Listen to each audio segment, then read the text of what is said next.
Mari kita lihat indikasi kebangkitan PKI saudara yang ada di Indonesia ini. Kita mulai dari yang pertama. Kita semua sama tahu ada kelompok yang begitu ngotot menuntut pencabutan TAP MPRS nomor 25 tahun 1966. Kalau TAP MPRS ini dicabut, yang diuntungkan adalah keluarga besar PKI. Ini indikasi saudara. Enggak mungkin yang bukan PKI menuntut pencabutan daripada TAP MPRS tersebut. Karena kalau TAP MPRS nomor 25 tahun 66 dicabut, yang untung bukan umat Islam, yang untung bukan tentara, yang untung bukan polisi, bukan, yang untung bukan negara, yang untung adalah kader-kader PKI. Nah sekarang yang kedua, saudara, sebelum tahun 1998, sejarah pengkhianatan PKI di Madiun 1948 maupun G30S PKI 1965 itu tercantum, diceritakan dalam sejarah Indonesia, masuk dalam kurikulum. Jadi dari tahun 1965 sampai 1998 sejarah pengkhianatan PKI merupakan bagian daripada kurikulum pendidikan untuk pelajaran sejarah Indonesia. Tapi begitu masuk reformasi 98, saudara, pelajaran tentang pengkhianatan PKI baik di Madiun 1948 maupun G30S PKI 1965 dihapuskan dari kurikulum pendidikan. Saya bertanya-tanya, siapa ini manusia yang punya kekuatan bisa menghapus materi pengkhianatan PKI dari kurikulum? Ini bukan seorang biasa, saudara. Dia punya kekuatan politik, dia punya kekuatan ekonomi, dia punya kekuatan sosial. Kalau hanya rakyat jelata biasa, nggak mungkin dia bisa menghapus daripada pelajaran pengkhianatan PKI dari kurikulum pendidikan Indonesia, saudara. Dan dampaknya serius. Sejak tahun 98 sampai hari ini, saudara. Sampai hari ini, saudara, apa yang terjadi? Yuk mari kita lihat, saudara. Anak-anak SD, SMP, SMA yang di tahun 98, saudara, baru mulai mencicipi sekolah, mereka nggak dapat lagi pelajaran tentang pengkhianatan PKI. Jadi dari tahun 98 sampai hari ini, generasi muda kita yang umurnya sekitar 25 sampai 27 tahun, mereka nggak tahu apa dan bagaimana PKI, saudara. Saudara, ini kurikulum ini penting. Kurikulum ini membentuk daripada ideologi bangsa. Kurikulum ini membentuk pemikiran filsafat bangsa. Kalau sudah dihapuskan dari kurikulum, jangan kaget kalau anak-anak muda kita saat ini umur 20-an, saudara, 25 atau 27 ke bawah, tidak ada yang tahu PKI. Bahkan mereka merasa bangga pakai kaos dengan gambar Palu Arit karena ketidaktahuan mereka, saudara. Sebelum tahun 98, saudara, televisi nasional khususnya TVRI setiap tanggal 30 September selalu memutar ulang film tentang pengkhianatan G30S PKI. Hingga dari Sabang sampai Merauke, dari gunung sampai ke lembah, orang di kampung-kampung nonton film tersebut, saudara. Mereka tahu betapa biadabnya PKI, betapa zalimnya PKI, betapa pengkhianatan yang dilakukan oleh PKI. Tapi sayang sejuta sayang, setelah reformasi tahun 98 tidak ada satupun stasiun televisi sampai hari ini yang berani menayangkan kembali daripada film pengkhianatan G30S PKI, saudara. Ada apa? Siapa itu orang yang bisa nakut-nakuti televisi? Siapa itu orang yang bisa neken media televisi? Siapa itu orang yang menguasai media di kita punya negeri sampai media takut, nggak berani untuk menayangkan film itu kembali, saudara? Nah, ini fakta, ini merupakan indikasi kebangkitan PKI yang tidak terbantahkan. Omong kosong kalau ada mengatakan PKI tidak akan bangkit. Omong kosong kalau ada mengatakan PKI akan bangkit atau PKI ini sudah final tidak akan bangkit lagi. Omong kosong, saudara. PKI sedang bergerak, PKI akan bangkit kembali, PKI akan melibas kita semua kalau kita tidak merapatkan barisan dari sekarang, saudara. Dulu sebelum 98 ada Litsus, penelitian khusus bagi pejabat publik di Indonesia, saudara. Seseorang ingin jadi gubernur, ingin jadi kepala daerah, apalagi mau jadi menteri, saudara. Ada penelitian khusus. Siapa dia? Bagaimana ideologinya? Apa keterkaitannya dengan PKI, saudara? Kalau terbukti ada keterkaitan dengan PKI, apalagi mengusung ideologi PKI, tidak akan pernah dilantik oleh negara sebagai pejabat publik, saudara. Tapi semenjak tahun 1998, Litsus ditiadakan. Nah, kemudian baik yang kelima, saudara, putra-putri PKI keturunannya masuk ke partai-partai politik, masuk ke instansi lembaga-lembaga negara, saudara. Dan dari sanalah, saudara, mereka mempengaruhi kebijakan-kebijakan untuk keuntungan PKI. Baik, yang keenam, mari kita lihat lagi, saudara. Kita tidak boleh menutup mata. Sejak tahun 1998, begitu banyak buku-buku yang membela PKI. Dibagikan secara gratis, dijual dengan bebas di toko-toko buku, saudara. Pemerintah kita nggak mampu untuk melakukan tindakan apapun. Real, fakta, saudara. Bahkan ada satu anggota dewan, pimpinan satu komisi di DPR RI, saudara, begitu bangga mengarang buku mengatakan dengan judul "Aku Bangga Jadi Anak PKI". Nggak sampai di situ, bahkan dia karang buku lagi dengan judul "Anak PKI Masuk Parlemen". Seolah-olah dia ingin meledek semua yang anti PKI. Manusia-manusia Indonesia yang anti PKI, ada urusan apa dengan kalian? Aku bangga jadi anak PKI. Bangsa Indonesia yang anti PKI, ada apa dengan kalian benci PKI? Ada apa musuh PKI? Aku anak PKI masuk parlemen dan aku bangga menjadi anak PKI. Innalillahi wa inna ilaihi rajiun. Ini indikasi. Yang ngomong yang sebelah sana. Mari kita lihat yang nomor 7. Saudara, adanya usulan RUU KKR, Komisi Kebenaran dan Rekonsiliasi.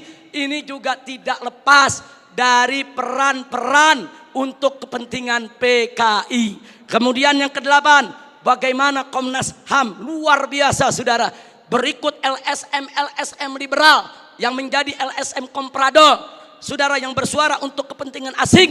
Juga mereka semua bersuara untuk membela PKI. Yang ke-9, maaf saudara, ya ada bantuan Cina kepada Indonesia, berikut kompensasinya. Saya tidak campur urusan ekonomi negeri ini, saudara. Tapi kalau sudah bantuan dari negara komunis Cina ke Indonesia dengan kompensasi tenaga kerja yang masuk Indonesia, wajib untuk diwaspadai, saudara. Nah, kemudian jangan lupa yang ke-10, saudara, ada beberapa parpol, bukan satu, yang terang-terangan mengirim kader-kadernya ke Republik Rakyat Cina untuk ikut pendidikan politik. Mereka dididik oleh Partai Komunis Cina, saudara.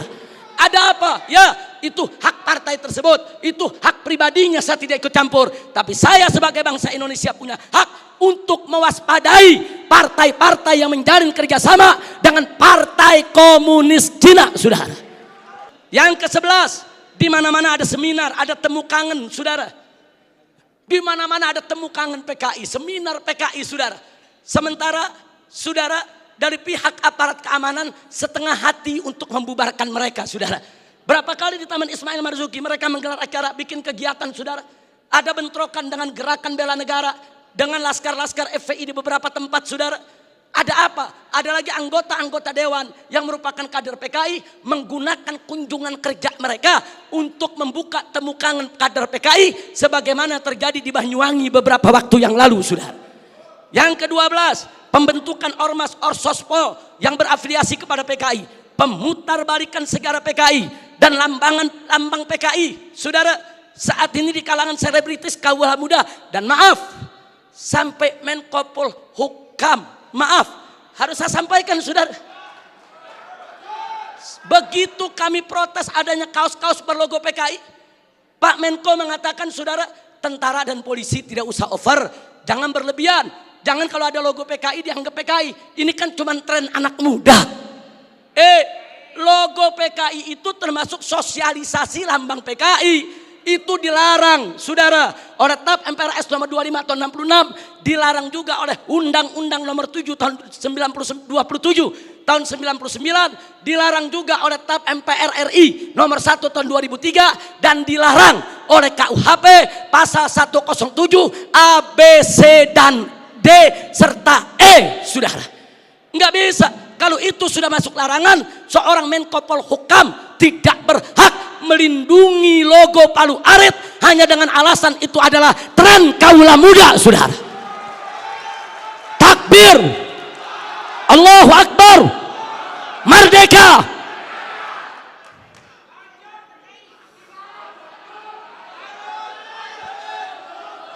Baik, yang ke-15, saudara. Belum lama ini, saudara, ada usulan konyol penghapusan kolom agama dari KTP, saudara. kalau kolom agama dihapuskan dari KTP, saudara, maka ini merupakan kesempatan bagi kalangan ateis, bagi kalangan PKI untuk tidak lagi mencantumkan agamanya, saudara. Ini berbahaya, ini merupakan indikasi kebangkitan PKI. Baik, yang ke-16, saudara, dorongan untuk minta maaf kepada PKI. Ada apa? Saya ditanya sama wartawan, Habib Rizik, ini bagaimana sikap FPI kalau presiden sampai minta maaf kepada PKI? Saya jawab, kalau presiden ngotot meminta maaf kepada PKI, saya usul sekalian saja minta maaf sama Belanda dan Jepang. Jangan tanggung-tanggung minta maaf, saudara. Minta maaf saja. Belanda, maaf dulu pejuang kami membunuh tentara Belanda. Jepang, maaf dulu gerilyawan kami membunuh Anda. Minta saja sekalian maaf kepada Belanda dan Jepang, saudara. Belanda dan Jepang itu penjahat, saudara. Sebagaimana PKI, bukan kita yang minta maaf kepada Belanda dan Jepang. Bukan kita yang minta maaf kepada PKI. PKI yang harus minta maaf kepada bangsa Indonesia, saudara. Baik, kemudian berikut yang ke-17, saudara. Maaf, sekarang ini ada jargon revolusi mental. PDIP juga. Kalau yang dimaksud revolusi mental adalah revolusi akhlak, revolusi moral, revolusi budi pekerti, dari tidak baik menjadi baik, tentu kami dari FPI akan sangat-sangat mendukung. Tapi kalau yang dimaksud revolusi mental adalah membebaskan jiwa dari ikatan agama, membebaskan jiwa daripada aturan hukum Tuhan, sebagaimana yang pernah disuarakan oleh Karl Marx, sebagaimana di tahun 50-an pernah dikampanyekan oleh PKI. Ini jargon PKI dulu, saudara. Nah, kalau itu yang dimaksud, kami menolak istilah revolusi mental kalau hanya memberikan kesempatan kepada PKI untuk bangkit, ya kawan. 19, saudara, saat ini di beberapa karnaval, bagaimana tokoh-tokoh PKI, saudara, seperti Aidit, seperti Nyoto, saudara, itu dibawa-bawa, diusung-usung. Bahkan dalam karnaval peringatan HUT RI di Madura, saudara, di Sumatera Barat, kemudian di Jawa Timur. Ada apa kalau ini bukan indikasi kebangkitan mereka? Dan yang ke-19, saudara, maaf, beberapa waktu yang lalu juga ada simposium di Arya Duta. Saudara, ya tujuan pemerintah baik, dimonopoli oleh pemerintah, bagus tujuannya, saudara. Tapi sayang sejuta sayang, saudara, ternyata simposium tersebut, saudara, hanya menguntungkan kader-kader PKI ketimbang kader-kader bangsa Indonesia sendiri, saudara. Nah, karena itu, saudara, yang terakhir, yang ke-20, saudara. Ada jenderal PKI. Yang terakhir, saya sedih, kecewa bercampur marah. Begitu saya saksikan di ELC, saudara, Indonesia Lawyer Club, di salah satu sebuah stasiun televisi, saudara, ada tokoh yang mengatakan kalau PKI itu hanya korban. Kalau PKI itu korban, penjahatnya siapa? Kalau PKI korban, berarti penjahatnya NU, penjahatnya Banser, penjahatnya Masumi, penjahatnya tentara, penjahatnya Polri, penjahatnya negara, saudara. Nah, maka itu, saudara, ya kalau korbannya PKI, berarti penjahatnya Nahdlatul Ulama NU, berarti penjahatnya Muhammadiyah. Enaknya, saudara, umat Islam ini dianggap semua sebagai pelaku kejahatan. Ini kita tidak terima. Kepada yang bersangkutan, kalau ingin simpatik kepada PKI itu urusanmu. Tapi jangan coba-coba mengatakan mereka korban. Itu akan menyinggung perasaan jutaan umat Islam di Indonesia. Baik, saudara, saya di sini tidak mau sebentar karena waktu sudah sebentar. Implikasi saya lewatkan dulu. Usulan FPI untuk simposium ini. Ayo kita kembali kepada Pancasila dan Undang-Undang Dasar 1945 yang asli, yang dijiwai Piagam Jakarta sebagaimana amanat Dekret Presiden 5 Juli tahun 1959. Takbir, merdeka. Yang kedua, tolak segala perbuatan dan pemahaman ideologi yang bertentangan dengan nilai luhur ketuhanan yang Maha Esa sebagai jiwa daripada Pancasila. apapun ideologi, pemahaman dan perbuatan yang bertentangan dengan nilai luhur ketuhanan Yang Maha Esa harus kita tolak, saudara. Termasuk pemahaman PKI, komunisme, ateisme, kemudian Leninisme, Marxisme, termasuk segala kemunkaran dan kemaksiatan yang bisa mengundang kemurkaan Allah sehingga bisa terjadi yaitu malapetaka dan musibah di negeri kita. Yang ketiga, tegakkan dan laksanakan TAP MPRS nomor 25 tahun 66, Undang-Undang nomor 27 tahun 99, TAP MPRI nomor 1 tahun 2003 dan KUHP pasal 107A sampai E. Karena itu kita serukan TNI dan Polri jangan pernah ragu. Anda semua punya payung hukum untuk menindak, menutup, membubarkan setiap kegiatan PKI di seluruh wilayah NKRI ini, saudara. Kemudian yang keempat, ada 5 poin, saudara. Tolak formalisasi rekonsiliasi dengan PKI. Saudara, saya punya cerita. Di tahun yang lalu, 16 Agustus tahun 2015, kami Ormas Islam itu melakukan long march yang diikuti oleh ratusan ribu umat Islam dari Senayan, Sudirman, Tamrin sampai ke Istana. Kenapa kami gelar itu parade tauhid, saudara, dengan ratusan ribu umat Islam? Karena kami dengar dari sumber yang sangat terpercaya bahwa Presiden, saudara, berencana untuk memasukkan, saudara, item permohonan maaf kepada PKI di dalam pidato kenegaraannya. Kita melakukan demo-demo kecil dan puncaknya yaitu tanggal 16 Agustus 2015, saudara.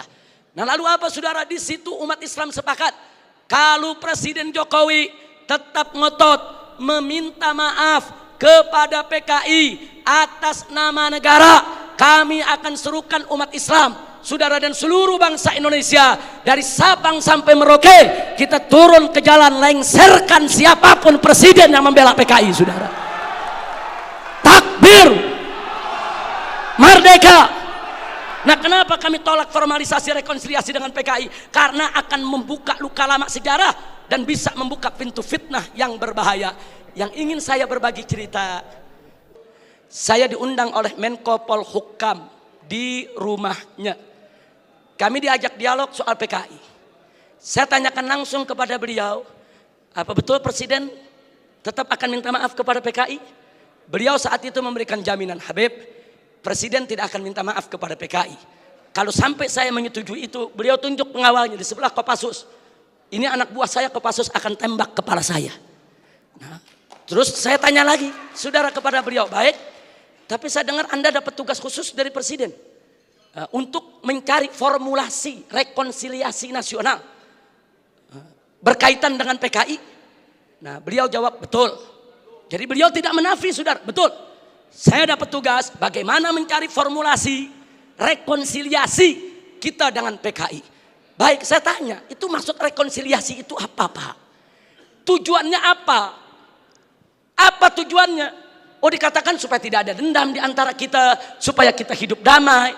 Oh, kita tolak, saudara. Tidak perlu rekonsiliasi yang formal.